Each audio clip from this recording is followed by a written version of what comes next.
الحمدللہ رب العالمین والصلاة والسلام علی اشرف الانبیاء والمرسلین وآلہ واصحابہ واجمعین اما بعد قال تعالی فی القرآن المجید فاعوذ باللہ من الشیطان الرجیم بسم اللہ الرحمن الرحیم ان اللہ وملائکتہ یصلون علی النبی یا ایہا الذین آمنوا صلوا علیہ وسلموا تسلیما اللہم صلی علی محمد وعلی آل محمد وبارک وسلم۔ دوستو، نبی صلی اللہ علیہ وسلم کی بعثت دراصل نوع انسانی پر اللہ کی رحمت ہے۔ حضرت عبداللہ بن عباس رضی اللہ تعالیٰ عنہ سے روایت ہے کہ آپ نے فرمایا، سنو، میں تمہارے درمیان وہ چیز چھوڑے جا رہا ہوں جسے مضبوطی سے تھامے رکھو گے تو کبھی گمراہ نہیں ہوں گے، اور وہ ہے اللہ کی کتاب یعنی قرآن مجید اور اس کے نبی صلی اللہ علیہ وسلم کی سنت۔ دنیا یہی چاہتی ہے قرآن اور سنت سے مسلمانوں کو دور کر دے۔ ہم رمضان المبارک میں قرآن مجید کی تلاوت کر رہے ہیں، اس کو سمجھنے کی کوشش کر رہے ہیں، اس پر عمل کرنے کی کوشش کر رہے ہیں، اس کو لوگوں تک پہنچانے کی کوشش کر رہے ہیں۔ نبی کریم صلی اللہ علیہ وسلم نے ارشاد فرمایا، خیرکم من تعلم القرآن وعلمہ، تم میں سب سے بہتر شخص وہ ہے جو قرآن کا علم حاصل کرے اور اس کو پھیلائے۔ آپ نے فرمایا، ان الذی لیس فی جوفہ شیء من القرآن کالبیت القرب، جس شخص کے دل میں قرآن کا کوئی حصہ نہ ہو وہ ایسا ہے جیسے ویران گھر۔ آپ صلی اللہ علیہ وسلم نے فرمایا کہ قرآن کو پڑھو، دن میں پڑھو، رات میں پڑھو اور اس کو پھیلاؤ۔ اس کو جتنی اچھی آواز میں پڑھ سکتے ہو اس کو پڑھو۔ زینوا بالقرآن، جیسے سالم مولا پڑھا کرتے تھے اور دوسرے صحابہ اکرام پڑھا کرتے تھے کہ سننے والے کے رونگٹے کھڑے ہو جاتے۔ تو معلوم ہوا کہ قرآن پڑھنا اور اس کو حفظ بھی کرنا، وہ گھر ویران ہے جس میں قرآن نہ ہو۔ تو معلوم ہوا کہ قرآن کا حفظ کرنا، قرآن کو یاد رکھنا اور قرآن مجید کی صورتیں، چھوٹی چھوٹی صورتیں یا اب 4 6 بڑی بڑی آیتیں یاد کریں، یہ ہمارے لیے نور ثابت ہوگی۔ نبی کریم صلی اللہ علیہ وسلم نے ارشاد فرمایا، لا حسد الا علی اثنین، رجل آتاہ اللہ القرآن فہو یقوم بہ آناء اللیل وآناء النہار، ورجل آتاہ اللہ مالا فہو ینفق منہ آناء اللیل وآناء النہار۔ رشک صرف 2 طرح کے اشخاص پر ہے۔ ایک وہ شخص جسے اللہ نے قرآن کا علم بخشا تو وہ دن رات اس کا حق ادا کرتا ہے، اور وہ شخص جسے اللہ نے مال بخشا ہے تو وہ اس میں سے دن رات خدا کی راہ میں خرچ کرتا ہے۔ بزرگوں اور دوستو، نبی صلی اللہ علیہ وسلم نے ارشاد فرمایا، دلوں کو بھی اسی طرح زنگ لگ جاتا ہے جس طرح پانی سے لوہے کو زنگ لگ جاتا ہے۔ عرض کیا، یا رسول اللہ، ان دونوں کے زنگ کو دور کرنے والی شے کیا ہے؟ آپ نے ارشاد فرمایا، موت کو کثرت سے یاد کرنا اور قرآن مجید کی تلاوت کرنا۔ گناہ کرنے سے آدمی کے دل پر ایک دھبا لگ جاتا ہے، پھر دوسرا گناہ کرتا ہے تو دوسرا دھبا لگ جاتا ہے، اسی طرح گناہ پر گناہ کرنے سے پورا دل سیاہ ہو جاتا ہے، پھر اس کے دل پر ٹھپا لگا دیا جاتا ہے۔ تو آپ نے فرمایا کہ اس دل کے زنگ کو، اس داغ اور دھبے کو دور کرنے کا علاج یہ ہے کہ موت کو کثرت سے یاد کریں۔ یہ یقین جانیں کہ جب دوسرے مرتے ہیں تو ایک دن ہم کو بھی مرنا ہے۔ کتنے ہمارے قریبی رشتہ دار جو پہلے ہمارے ساتھ ہوا کرتے تھے آج نہیں ہیں، کتنے دوست احباب تھے، کتنے پڑوسی تھے جو ہمارے ساتھ رہا کرتے تھے، آج نہیں ہیں، کل ہم بھی نہیں ہوں گے۔ تو اس طرح موت کو یاد کرنے سے انسان کو آخرت یاد آتی ہے اور بہت سارے گناہوں سے وہ بچ جاتا ہے۔ دوسری چیز آپ نے ارشاد فرمائی کہ قرآن مجید کی تلاوت کرنا، اس سے بھی دلوں کا زنگ دور ہوتا ہے، کیونکہ قرآن مجید میں بار بار آخرت کا ذکر آیا ہے کہ مرنا ہے اور مر کر حساب دینا ہے، اور یہی چیز انسان کو کندن بنا کر نکالتی ہے۔ آپ نے ارشاد فرمایا ان اللہ یرفع بہذا الکتاب اقواما ویضع بہ آخرین، اللہ تعالیٰ اس کتاب کے ذریعے کچھ گروہوں کو جو اس کا حق ادا کریں گے بلندی اور سرفرازی عطا فرمائے گا، اور کچھ دوسرے گروہوں کو جو اس کی حق تلفی کریں گے پستی میں جھونک دے گا۔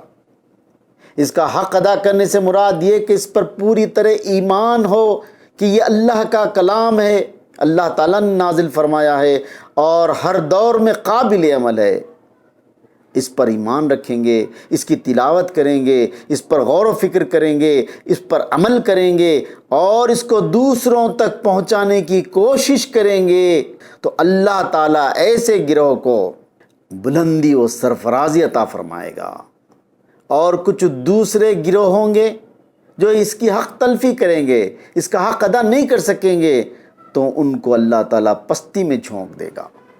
امت میں قرآن مجید کی اہمیت واضح کرنے کے لیے آپ نے فرمایا اس کتاب کی تلاوت میری امت کی بہترین عبادت ہے، یعنی اس کو دن میں پڑھو، رات میں پڑھو، اچھا پڑھو، خوبصورت انداز میں پڑھو، اس کا پڑھنے کا جیسا طریقہ ہے ویسا پڑھو، کیونکہ جب بندہ قرآن مجید پڑھتا ہے تو اللہ تعالیٰ توجہ سے سنتے ہیں۔ اللہ تعالیٰ کسی اور چیز کو اتنی توجہ سے نہیں سنتے جتنے قرآن مجید کو سنتے ہیں، تو ہم قرآن مجید کو بہترین انداز میں پڑھنے کا اہتمام کریں، باوضو ہو کر، قبلہ رخ ہو کر پڑھیں، ایسا پڑھیں جیسے ہم کسی بادشاہ کے سامنے عرض و نیاز کر رہے ہوں، تبھی امید کی جا سکتی ہے کہ اللہ تعالیٰ کی رحمت ہماری طرف متوجہ ہو۔ آپ نے یہ بھی بشارت دی کہ اس کے ایک حرف پر 10 نیکیاں ملتی ہیں، صرف الف لام میم پر 30 نیکیاں اعمال نامے میں درج کی جاتی ہیں۔ ذرا اندازہ فرمائیے، جس وقت ہم کو ایک ایک نیکی کی ضرورت ہوگی اور وہاں کوئی ایک نیکی دینے کے لیے تیار نہ ہوگا، باپ بھائی سے بھاگے گا، بھائی بھائی سے بھاگے گا، ماں بیٹی سے بھاگے گی، جگری دوست سے نظریں چرائے گا، اس وقت یہ نیکیاں کام آئیں گی۔ آپ نے فرمایا لوگو قرآن کو اس طرح پڑھو جس طرح پڑھنے کا حق ہے۔ جب قرآن مجید کی بات ہو تو معلم قرآن، مفسر قرآن، حامل قرآن احمد مجتبیٰ محمد مصطفیٰ صلی اللہ علیہ وسلم کا ذکر بھی لازمی ہے۔ اس لیے رمضان المبارک میں درود شریف کا خاص اہتمام کریں، درود ابراہیمی کثرت سے پڑھیں، اور اگر یہ یاد نہ ہو تو جو بھی درود آپ کو یاد ہو کم از کم دن اور رات میں 200 مرتبہ ضرور پڑھیں۔ اس کے علاوہ رمضان میں سیرت النبی کا ضرور مطالعہ کریں۔ جن کو ادبی ذوق ہے وہ جناب نعیم صدیقی کی محسن انسانیت، یا پھر مولانا عنایت اللہ سبحانی صاحب کی محمد عربی، یا مولانا صفی مبارک پوری کی رحیق المختوم، یا کوئی بھی سیرت کی کتاب کا مطالعہ ضرور کریں۔ نبی کریم صلی اللہ علیہ وسلم نے ارشاد فرمایا القرآن حجت لک او علیک، یعنی قرآن تمہارے حق میں یا مخالفت میں حجت ہوگی۔ مطلب یہ کہ اگر اس کا حق ادا کرو تو قیامت میں قرآن ہمارے حق میں گواہی دے گی اور اللہ تعالیٰ اس کو انشاءاللہ تعالیٰ قبول فرمائیں گے۔ اسی طرح اگر اس کا حق ادا نہ کریں، اسے کوتاہی کریں، تو یہ ہمارے خلاف گواہی دے گی، اللہ تعالیٰ اس کو بھی قبول فرمائیں گے۔ تو معلوم ہوا کہ قرآن کا علم حاصل کرنا اور اس کا حق ادا کرنا ضروری ہے۔ نبی کریم صلی اللہ علیہ وسلم نے ارشاد فرمایا الصیام والقرآن یشفعان للعبد، یعنی قرآن اور روزہ قبر میں شفاعت کریں گے۔ روزہ کہے گا یا ربی، میں نے اس شخص کو دن میں کھانے پینے اور دوسری لذتوں سے روکا تو یہ رکا رہا، اے میرے رب اس شخص کے بارے میں میری سفارش قبول فرما، اللہ تعالیٰ اس کی سفارش قبول فرمائیں گے۔ اسی طرح قرآن مجید کہے گا اے میرے رب اس شخص نے میری خاطر رات کو سونا چھوڑ کر میری تلاوت کرتا رہا، اے میرے رب اس شخص کے بارے میں میری سفارش قبول فرما، تو اللہ تعالیٰ قرآن کی سفارش قبول فرمائیں گے انشاءاللہ۔